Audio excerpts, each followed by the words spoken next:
Good morning and welcome to the Healthcare in Your Hands podcast with Dr. Lloyd Fielder and Dan Hansen.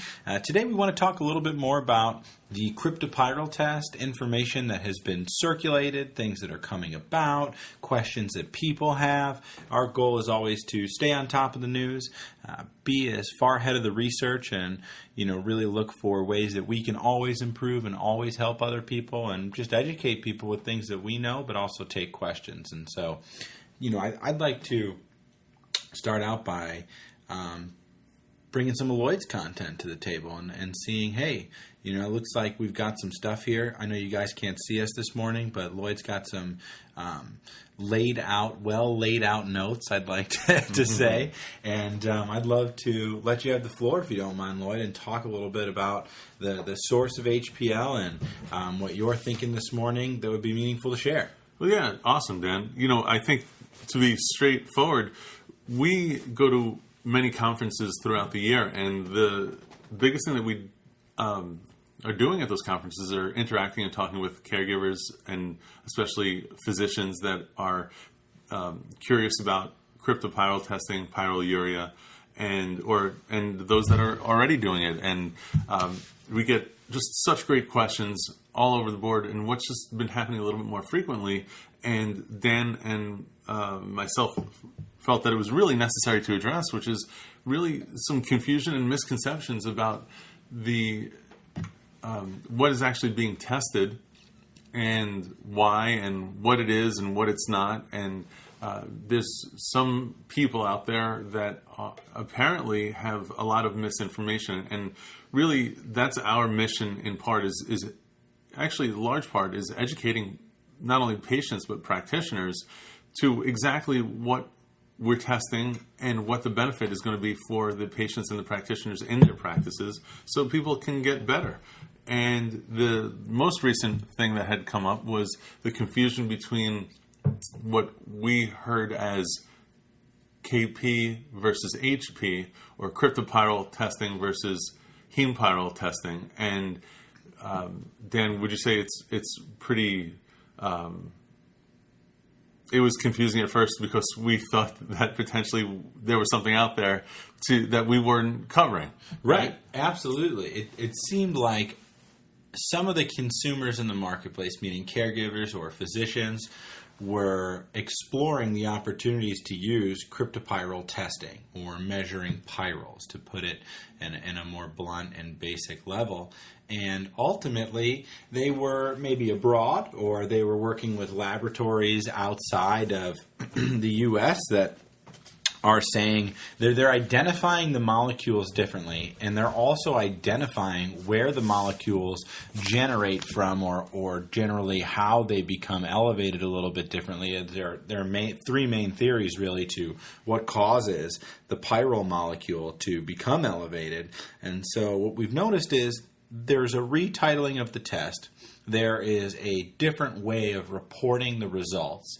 There is a different theory being presented as the primary or only theory that really determines why pyrroles become elevated, and that's what causes confusion. The physicians that we speak with, particularly in this case international physicians, are saying, well, this is a genetic marker, and we're measuring HPU, we're measuring KPU, we're measuring different values that I don't think you guys are measuring. And sometimes, because we're not always there at the conferences, the representatives who work on behalf of DHA are less knowledgeable about how to answer those questions. So they have the best intentions of reporting back to us to say, hey, we think there's research going on with the Kryptopyrrole testing.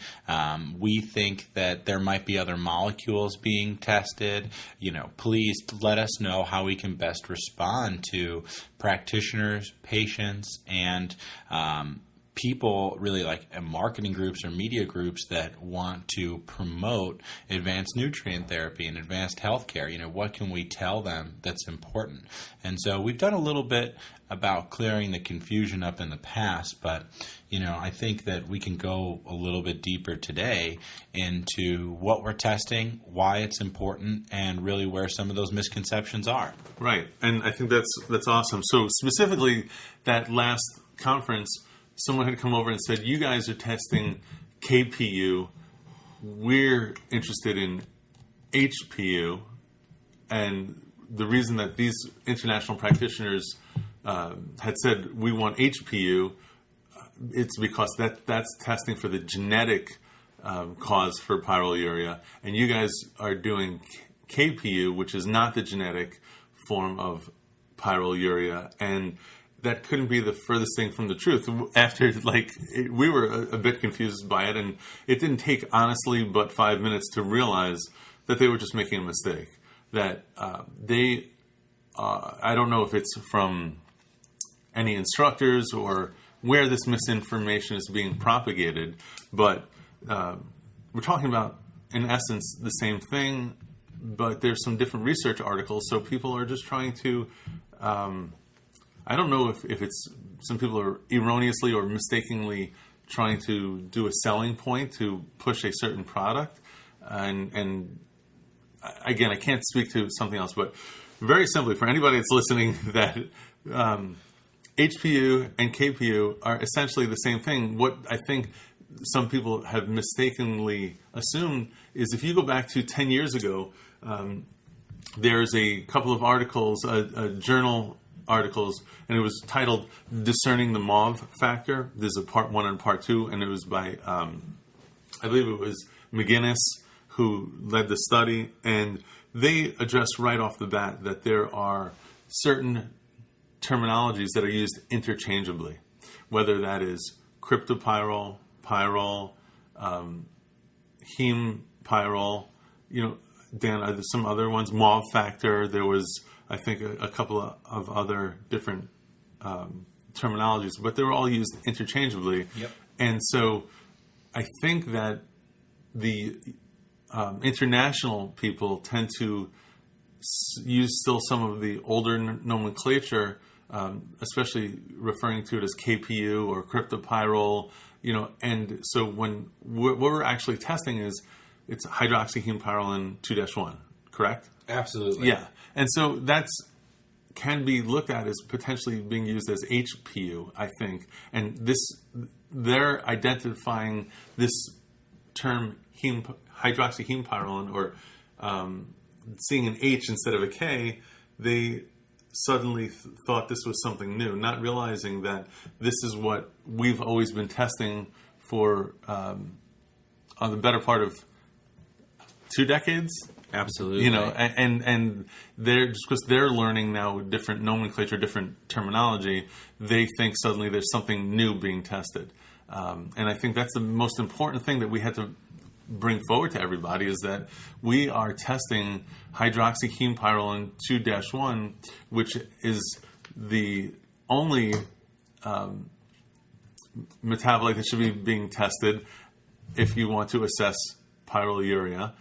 And I think it's pretty fair to say that we do it better than anybody else. Oh, absolutely. And I think what would be great is to back that statement up a little bit and start again so we could break out sections that are really meaningful. Great. One of them, I think, is the genetic potential. So we started out by saying that, some other people that we'd spoken with determined that there was a genetic test. And what's really important to understand about genetics is that right now we are leading a mass movement of genetic information in the healthcare provider world and the laboratory testing world. And what's being done is, we're identifying what SNPs, or single nucleotide polymorphisms, are related to specific conditions, and all kinds of traits. For that same matter, we're looking at the genetic history of your ancestry. So when we're looking at that, and we're looking at these specific SNPs, we're saying, if this particular SNP is present, if this particular single nucleotide polymorphism is present in a patient's DNA, they're more susceptible to specific epigenetic occurrences, like environmental insults, etc. And what's important to know there is that genetics are the genetic theory that that's why people produce elevated pyrroles, it's been passed down through genes, is one of the three major theories on why pyrroles become overproduced. Right, and I'm with you 100%. So I think also what will help clear up some confusion for some of the docs and some of the caregivers and even patients out there is that there's really not been any SNP or polymorphism that's been strongly identified to increase the HPL in the urine directly. There has been one that has been identified potentially. It's called CPOX, I believe. It's CPOX. And but again, what you cannot make the mistake is that does not cause pyroluria. What the genetic SNPs do is they affect things like iron deficiency, unstable hemoglobin, red blood cell hemolysis, heme synthesis. So we have identifiable SNPs for those conditions, but not directly for pyroluria or elevated pyrroles in the urine. So there, as best as we know, and we're really researched and we're really well read, that there's not any kind of single nucleotide polymorphism that is responsible directly for the increase in HPL.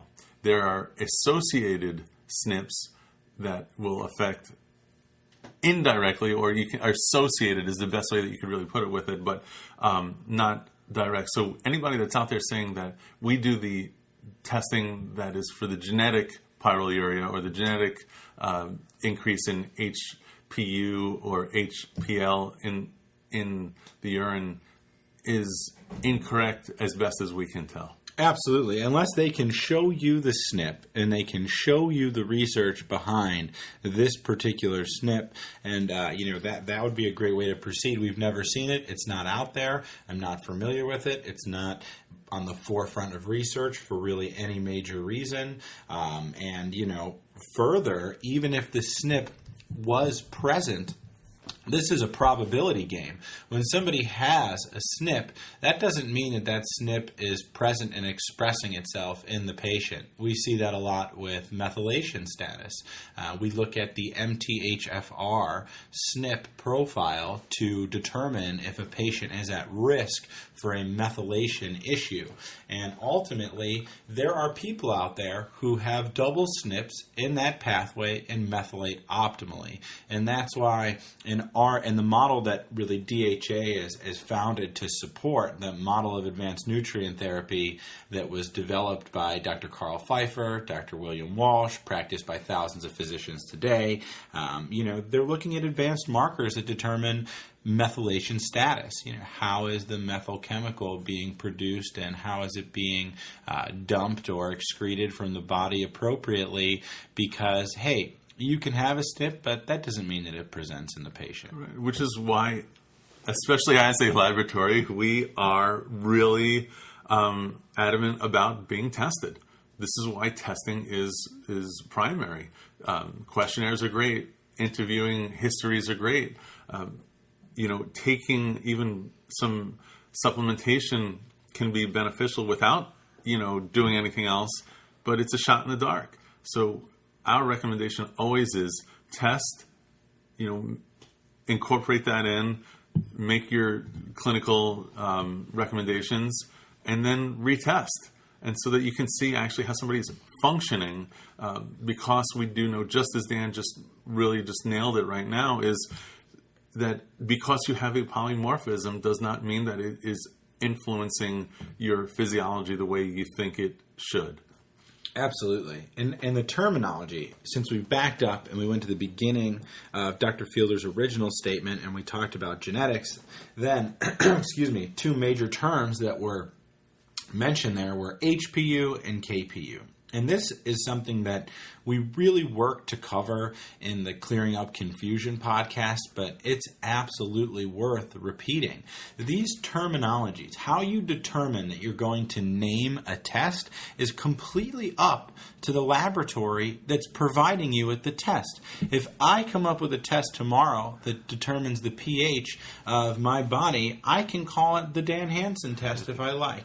And if you refer to it as the Dan Hansen test to another laboratory, chances are are, they won't be really familiar with what you're talking about, and that will lead to confusion. So when we're talking about people using the term HPU, realistically, the derivative is the HPL molecule, the hydroxyhemopyrrolin 2-1 molecule, with the term urine added to the end of it. And that's what they're doing. You'll notice that famous physicians like Dr. Dietrich Klinghardt are using terms like KPU, and that's because that's the way that they're familiar expressing the test. They call it cryptopyrrole. That term is developed in Dr. Klinghardt's work, and he utilizes that successfully to get the practitioner audience and the patient audience that he's speaking with engaged in the conversation, and it works successfully. Are all of those terms something that are 100% accurate to use when you're relating to the molecule? No. The Kryptopyrrole is the name we put on the test. It's the name that was most commonly utilized for the test. The Kryptopyrrole quantitative urine is a drawn-out name that lets you know this is a historically determined version of measuring HPL. What's important here is that when you're looking through all the research, when you're looking through the basis of the developing of advanced nutrient therapies and treating patients who suffer from mental and emotional conditions, I think Dr. Fielder referred to a great publication, research document that was Discerning the Mauve Factor, Part 1 and Part 2. You will notice that the test itself is referred to in various ways, but the molecule is always referred to as a shortened version of HPL, which again stands for hydroxyhemopyrrolin 2-1. Lloyd refers to it a little differently. How do you say the word heme? Is it you just use heme? Is that yeah? It's again, yes, that's correct. I'm sure that Dr. Fielder's correct on that. Oh, well, and I'm mispronouncing it.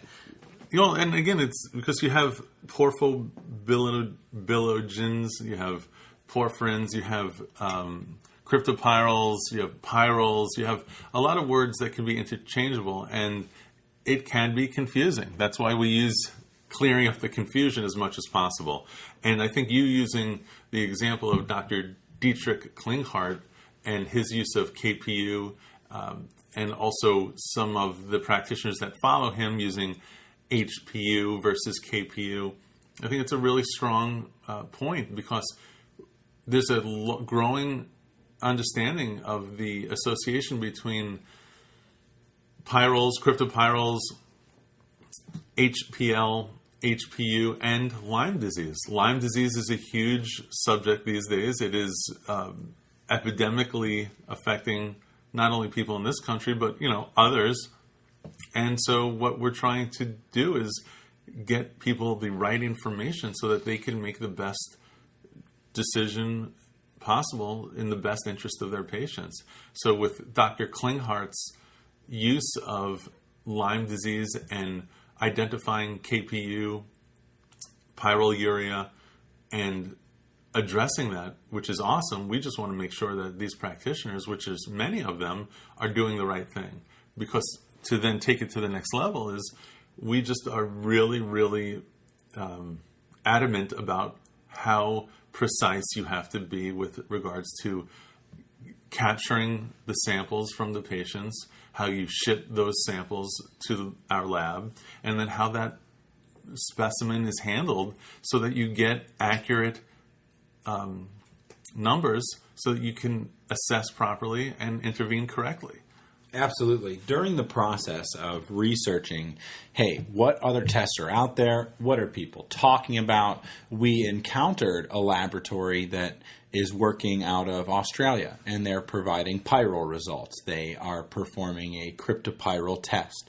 And they actually mention in the reference of the result that Kryptopyrrole is not a scientifically correct name for the molecule, which is a great way to present that. What we also noticed when we were measuring those results were several items that were absolutely incorrect in terms of calculations, in terms of viability of particular specimen volumes and specimen indicators for quality. So it's really important to work with people that can help you understand in a given instance what is most appropriate for a specimen and what is not appropriate for a specimen, and where the science lies behind that. And that opens the floor for any listener to deliver results directly to the laboratory and allow us the opportunity to explain where inconsistencies in terms of whether that's just a label on a molecule, whether that's a label on the test, whether that's a confusion between why we're calling something a particular name over another, or why we feel there could be a process, or there could be a point in the process that would basically cause those results to be void.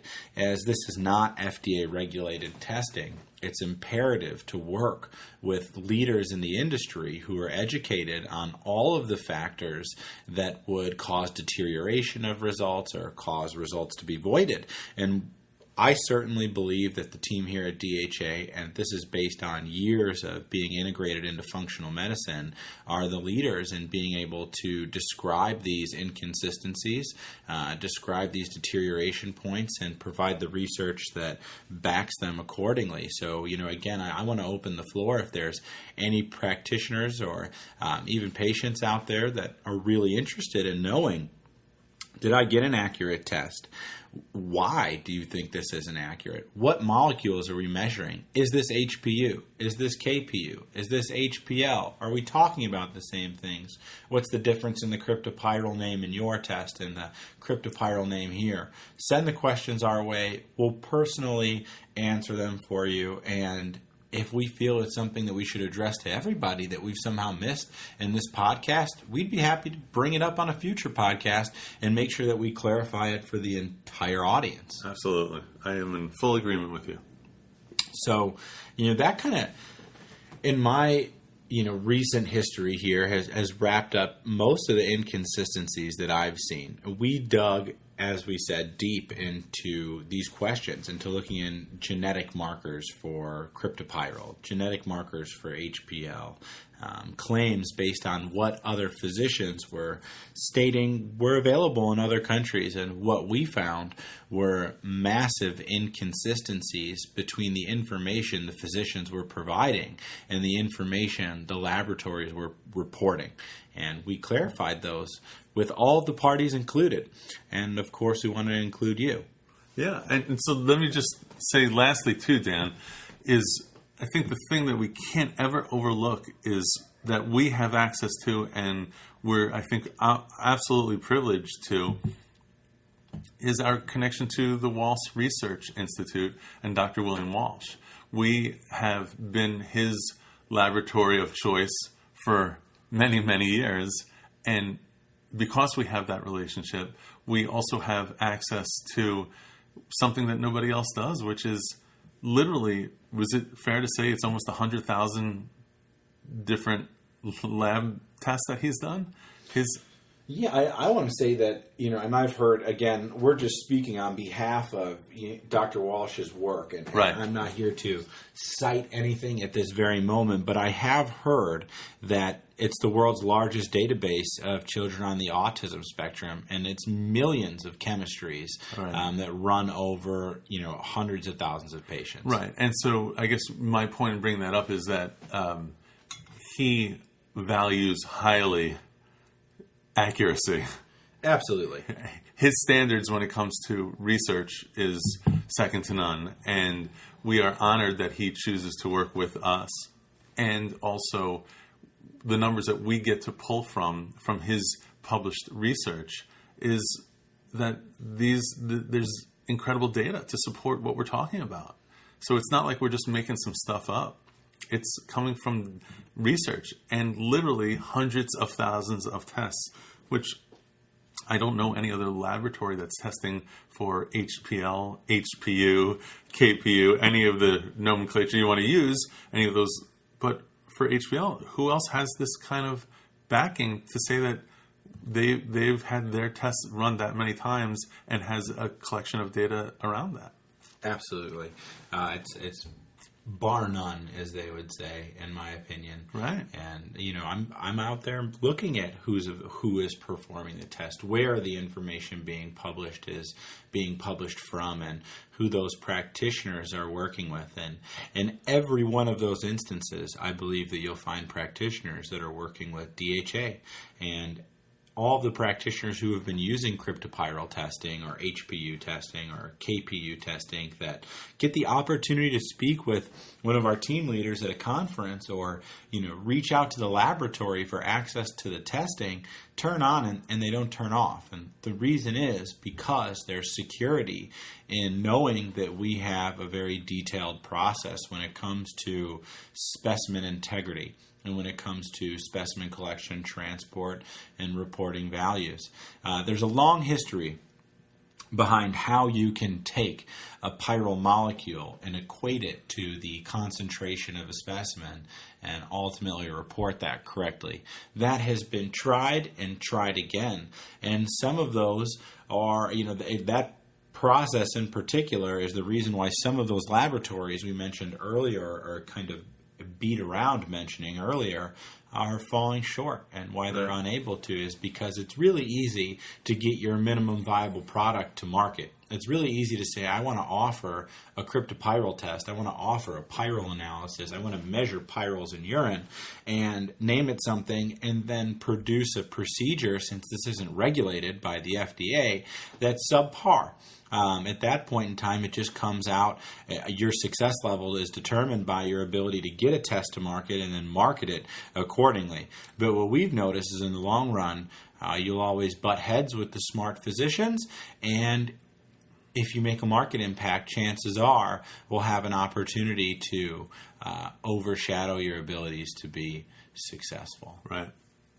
And I don't mean it in a bossy way. I mean it more in a in a factual way. Yeah, and it's just what's so, right? Right. It's just the way it works. And I also look at it like, hey, you know what? McDonald's is a great burger seller. So is Burger King. But guess what? They're all pushing burgers, and that's why people love burgers. And at the end of the day, the more people that are out there that need gas, and the more gas stations there are going to drive more gas sales. And I've always viewed Pyrroles that way too. The more laboratories that are out there supporting the Pyrrole analysis, the Kryptopyrrole testing, whatever you want to call it, HPU, KPU, HPL, hey, we're still getting people aware of these functional elements of treating mental and emotional conditions and the research that's behind it. And the further we go down that thought train and the more physicians that are exposed to this information, the better. So I welcome everybody that wants to engage in the conversation. I think that's awesome, Dan. I think that's a great way to maybe wrap it up. Yeah, any concluding thoughts further? No, I agree with you wholeheartedly. I think whether it's anxiety, depression, autism, ADHD, ODD, oppositional defiant disorder, whatever is going on, I think that we can't talk about it enough. And trying to clear up the confusion around it is only that much better. So we appreciate everybody's time listening to the ramblings of a couple of crazy dudes on this end who are committed towards, getting people better. Absolutely. Thanks a ton, Dr. Fielder. It's my pleasure, Dan. Thank you, too. All listeners, have an awesome day. We look forward to hearing from you in the future and being back in touch. Touch. Touch. Touch. Touch. Touch. Touch.